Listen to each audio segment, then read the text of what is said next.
അന്തരിച്ച മഹാനടൻ ആർമിയിൽ ജോലി നോക്കിയിട്ടുണ്ട്.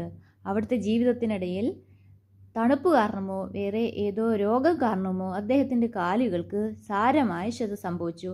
അന്ന് മിലിറ്ററി ഹോസ്പിറ്റലിലെ ഡോക്ടർമാർ ആ കാല് മുറിച്ചു മാറ്റണമെന്ന് നിഗമനത്തിലെത്തി. മിലിറ്ററി ആശുപത്രിയിലെ ഡോക്ടർമാർ അത്തരമൊരു തീരുമാനമെടുത്താൽ അത് നടപ്പിലാക്കുന്നതിന് ആ വ്യക്തിയുടെയോ കുടുംബത്തിനെയോ അനുമതി ചോദിക്കേണ്ടതുണ്ടായിരുന്നില്ല.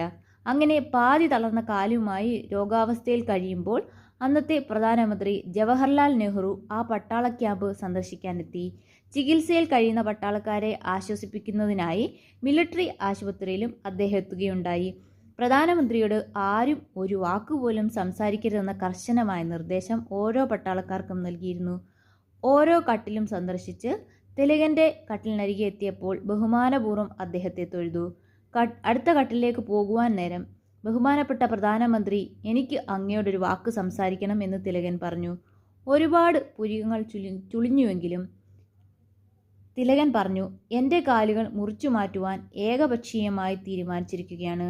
ഒരു പട്ടാളക്കാരൻ്റെയും അവയവങ്ങൾ അയാളുടെയോ അയാളുടെ കുടുംബത്തിൻ്റെയോ അനുവാദമില്ലാതെ മുറിച്ചു മാറ്റരുത് എന്ന വിനീതമായ അഭ്യർത്ഥന എനിക്കുണ്ട്.